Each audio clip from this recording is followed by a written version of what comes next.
ఏ గవర్నమెంట్లో కానీ ఎన్ number of GOs వస్తుంటాయి అధ్యక్ష.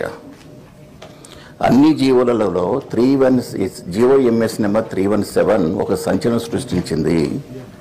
కొన్ని వేల మందిని సఫర్ చేసింది అధ్యక్ష. అది ఈ జీవో ఎప్పుడైతే బయటకు వచ్చిందో అప్పుడు వేలాది మంది ఉద్యోగస్తులు, ఉపాధ్యాయులు, అధ్యాపకులు అందరూ కూడా రోడ్డున పడ్డారు అధ్యక్ష. ధర్నాలే కాదు, ఛార్జీలు అయినాయి, అరెస్టులు అయినాయి.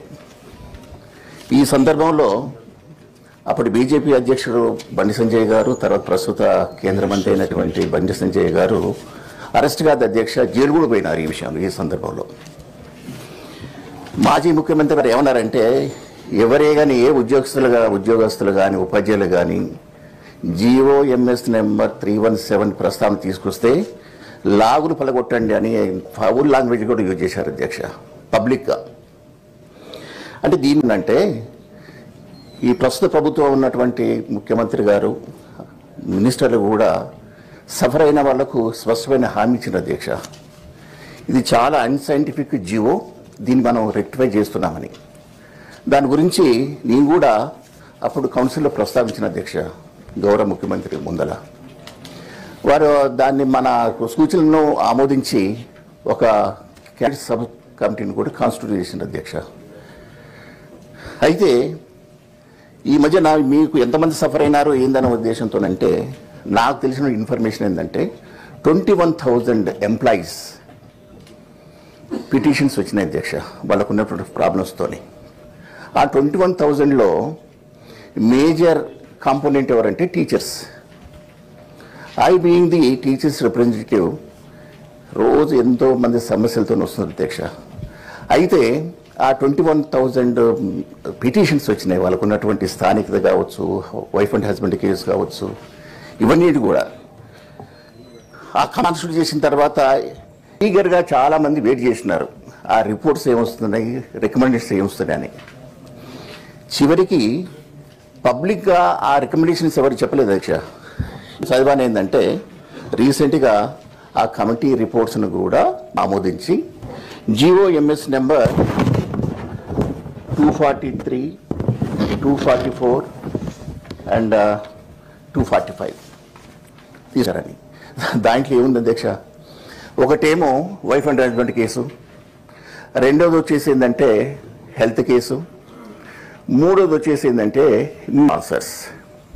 దీనివల్ల ఎంత కాంపోనెంట్కి బెనిఫిట్ అవుతారు? There is no answer there. Moreover ఏంటంటే, ఇంత పెద్ద కమిటీని వేసి ఇంత బర్నింగ్ అయినప్పుడు పబ్లిక్ కూడా చెప్పలేకపోయింది అధ్యక్ష. ఇన్ని పిటిషన్లు వచ్చినాయి, వాళ్ళ సస్యను చాలా వరకు ఏ జీవో కూడా అందరినీ సాటిస్ఫై చేయలేదు అధ్యక్ష. కానీ కొంతవరకైనా మేము దానికి ఉపశమనం కల్పించడం చెప్పలేని పరిస్థితి వాళ్ళకు ఉంది అధ్యక్ష. ఇది అయితే ఎందుకు ఈ ఒక్క విషయం నాకు టైం ఇవ్వకండి అధ్యక్ష. దీంట్లో ఫర్ ఎగ్జాంపుల్ మహబూబ్ నగర్లో ఉమ్మడి జిల్లాలో 5 జిల్లాలు ఏర్పడినాయి అధ్యక్ష. ప్రాబ్లం ఎక్కడ వచ్చిందంటే, స్థానికతను కోల్పోతున్నారు వాళ్ళు. వైఫ్ దగ్గర, హస్బెండ్ దగ్గర, పిల్లల దగ్గర. ఫ్యూచర్లో వాళ్ళ పిల్లలు ఏ జిల్లాకు అవుతారు అనేటటువంటి స్థానాన్ని కోల్పోతున్నారు అధ్యక్ష. దాని గురించి అవకాశం వచ్చినా నేను ఏం మాట్లాడాను ఇక్కడ. ఇది ఈ తర్వాత మొన్న ఈ గవర్నమెంట్ వచ్చిన తర్వాత 10,000 మంది SGTలకు, స్కూల్ అసిస్టెంట్లకు అపాయింట్మెంట్ ఇచ్చిండ్రు మన LB స్టేడియంలో ఒక పబ్లిక్ మీటింగ్ పెట్టేసేసి. అంతకంటే ముందు నేను ఏమన్నానంటే, ఒక పిటిషన్ ఇచ్చినాను ప్రభుత్వానికి. అప్పుడు ఉన్నటువంటి ప్రిన్సిపల్ సెక్రటరీ ఎడ్యుకేషన్ కూడా చెప్పాను, సూచన ఇచ్చినాను. సమస్యలు ఎవరని చెప్తారు అధ్యక్ష, కానీ రెమెడీ కూడా చెప్పాలి. Before getting elected as MLC I was an academician and administrator.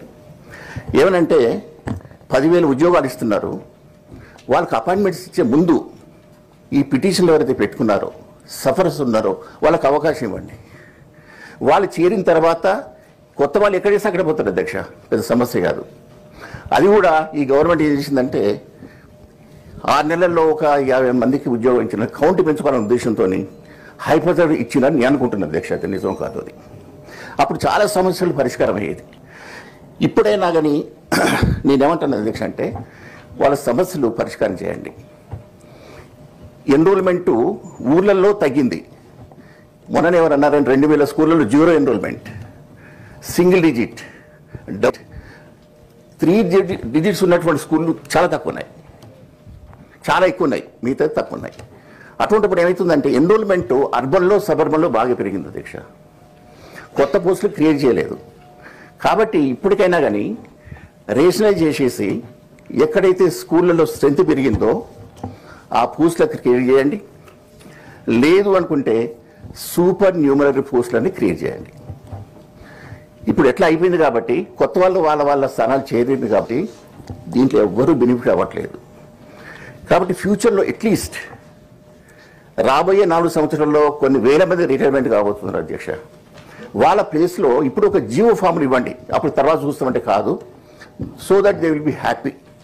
ఎట్లెట్లా retirement అవుతూ పోతుంటారో వాళ్ళ సీనియారిటీని బట్టి ఆ ఖాళీ లేని స్థానంలో వాళ్ళకు మీకు అవకాశం కల్పిస్తున్న సంగతి చెప్పండి అధ్యక్ష. ఇంకోటి ఏంటంటే ఈ సఫరర్స్ ఎవరైతే ఉన్నారో పిటిషన్ పెట్టుకోమంటే ఈ జీవోలో సెంట్రల్ వైఫ్ అండ్ హస్బెండ్ కేసును కన్సిడర్ చేయలేదు అధ్యక్ష. ఎందుకంటే central government wife husband state government ఉంటుంది కాబట్టి వాళ్ళు కూడా అవకాశం కల్పిస్తే బాగుంటుందని కూడా కన్సిడర్ చేస్తారని మీ ద్వారా ప్రభుత్వం సూచించారు అధ్యక్ష. Thank you.